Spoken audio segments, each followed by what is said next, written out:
बरतानवी जरीदे the economist ने अपने तज्जिये में कहा कि मोदी ताकतवर वज़ीर-ए-आज़म मौशी तरक्की के साथ मेरे ऐसे मन में हो रहा था कभी आएंगे, आखिर आ गए हैं और हम उनका हार्दिक स्वागत करते हैं। मुमकिन है कोई मोदी आए आगे? मोदी अच्छा है बुरा है ये एक और बहस है। इंडिया का प्राइम मिनिस्टर है। India could be $55 trillion economy by 2047 with 8% growth. IMF के ऑफिशियल का ये कहना है।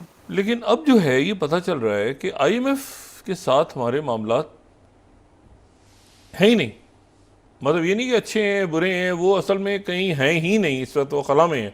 दूसरी खबर ये है कि IMF के डेप्यूटी डायरेक्टर गीता गोपीनाथ ने ये कहा है कि India could be third largest economy bye 2027। अब ये मैं क्यों कह रहा हूँ, क्योंकि मुझे समझ नहीं आ रहा कि वो कहाँ पे है मामला IMF के साथ। मतलब IMF के साथ जो हमने अगले 37 महीनों में उनसे कुछ 6-7 अरब डॉलर लेने थे। और तीसरी खबर ये है कि IMF का $7 बिलियन का लोन पाकिस्तान के लिए डिले हो चुका है। एक तो सबसे बड़ी बात यह है कि वहां पे जमहूरियत का पहिया कभी रुका ही नहीं है, और दूसरा हाइब्रिड सिस्टम्स नहीं है, और तीसरा अभी सबसे बड़ा तड़का जो लगाया गया है वो नेशनलिज्म का है, वो मोदी साहब। Well, I'm very, very happy that Prime Minister Modi is coming to our country. Hello friends, जय हिंद। हिंदुस्तान स्पेशल में आपका स्वागत है दोस्तों। प्राइम मिनिस्टर नरेंद्र मोदी 2 दिन के दौरे पर पोलैंड पहुंच गए हैं। पोलैंड पहुंचने पर उनका भव्य स्वागत किया गया। जिस होटल में वह ठहरे हैं वहां भारतीय समुदाय के लोगों ने प्राइम मिनिस्टर मोदी का स्वागत किया। प्राइम मिनिस्टर मोदी गुरुवार को पोलैंड के प्राइम मिनिस्टर डोनाल्ड टस्क और फिर राष्ट्रपति आंद्रेज डूडा से मुलाकात करेंगे। यह 45 साल में किसी भारतीय प्राइम मिनिस्टर की पहली पोलैंड यात्रा है। इससे पहले 1979 में मोरारजी देसाई वहां गए थे। भारत से रवाना होने से पहले प्राइम मिनिस्टर मोदी ने कहा, मैं पोलैंड और यूक्रेन की आधिकारिक यात्रा पर जा रहा हूं। पोलैंड के साथ राजनयिक संबंधों के 70 साल पूरा होने के मौके पर यह मेरी यात्रा हो रही है। पोलैंड मध्य यूरोप का हमारा आर्थिक साझेदार है।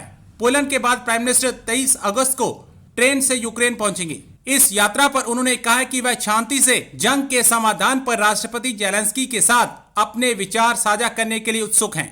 भारतीय विदेश मंत्रालय के मुताबिक प्राइम मिनिस्टर मोदी 21-22 अगस्त को पोलैंड के दौरे पर रहेंगे। 2 राइवल्स जिनको कहा जाता है, 2 पड़ोसी जिन कंट्रीज को कहा जाता है, और 2 पड़ोसी हैं भी, राइवल्स हैं या नहीं, राइवलरी जो होती है वो तो बराबरी के लेवल पर होती है, लेकिन फिर भी ये राइवलरी चलती रहती है पाकिस्तान और भारत के बीच। पाकिस्तान की तरफ से ज़्यादा दिखाई देती है, लेकिन जो इकोनॉमी में राइवलरी बल्कि कंपटीशन होना चाहिए, उस कंपटीशन में कौन जीत रहा है और कौन हार रहा है। गो कि इसके मुतालिक हमें बहुत अच्छे तरीके से इल्म भी है कि कौन इकोनॉमी में आगे है, लेकिन जो 2 बड़ी खबरें हैं दुनिया की, ये इकोनॉमी की इस वक्त बड़ी डेवलपमेंट्स हैं, तो इसके ऊपर बात किए लेते हैं। पहली खबर ये है कि India could be $55 trillion economy bye 2047 with 8% growth. IMF के ऑफिशियल का ये कहना है। दूसरी खबर ये है कि IMF के डेप्यूटी डायरेक्टर गीता गोपीनाथ ने ये कहा है कि India could be third largest economy bye 2027। और तीसरी खबर ये है कि IMF का $7 बिलियन का लोन पाकिस्तान के लिए डिले हो चुका है। उसकी अप्रूवल का जो एजेंडा में इस महीने में शामिल नहीं है। सबसे पहले बात करेंगे $55 ट्रिलियन इकोनॉमी पर। ये किसने कहा है, पहले आपको ये बताते हैं। IMF के ऑफिशियल हैं और उनका ये कहना है कि सुब्रमण्यम, उनका ये कहना है कि इंडिया जो है वो इकोनॉमी $55 ट्रिलियन पर पहुंचेगी bye 2047 if the country is able to register an average real growth rate of 8% in the coming years, with average inflation remaining around 5%, said Krishnamurthy Subramaniam, Executive Director IMF। Krishnamurthy जो कह रहे थे, तो मैं आपको ये सुनाई देती हूँ कि उन्होंने क्या कहा है। India to be a $55 trillion economy in 2047 when India turns 100. I'm sure many of you will find this goal audacious, but I'll hopefully in the next 10 minutes, and then during questions I can convince you that this is achievable.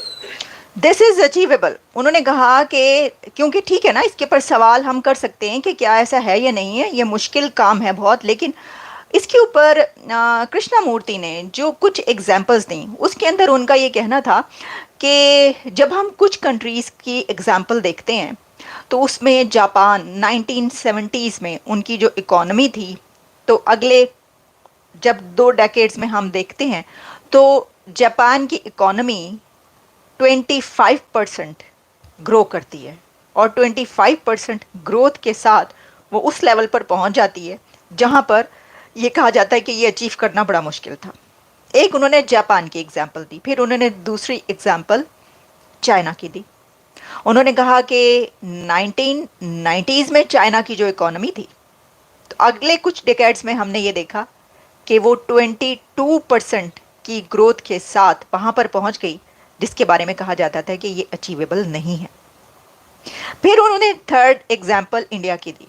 उन्होंने कहा India की economy 2020s में जब हम देखते थे जहाँ पर थी, यानी कि आप अब से जो है वो 2024 ये है, तो आप 2020 में अगर देखें कहाँ पर थी और उससे चंद साल पहले कहाँ पर थी, तो फिर उसके बाद इस वक्त जहाँ पर है, उन्होंने कहा कि ये अचीवेबल है, इंडिया के लिए भी ये अचीवेबल है। जिस तरीके से जापान ने अपनी इकॉनमी को 25% ग्रोथ के साथ वहाँ पर पहुँचा दिया, चाइना ने 22% ग्रोथ के साथ, यानी 22% वो इतना रेशो के साथ वो आगे बढ़ी, तो इसी तरीके से जो इंडिया है वो भी, उसके लिए ये टारगेट अचीवेबल है। तो उनका $55 trillion economy, $55 trillion economy India की बन सकती है बाय 2047, ये कहना है IMF के ऑफिशियल का।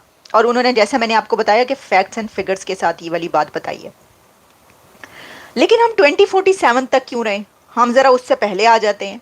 हम 2047 कौन जीता है तेरी जुल्फ के सर होने तक, ठीक है जी। तो हम बात कर लेते हैं 2027 की। 2027 में क्या होने जा रहा है ये बताई है Gita Gopinath, deputy managing director of IMF। Gita Gopinath का ये कहना है कि India could become third largest economy of this world by 2027।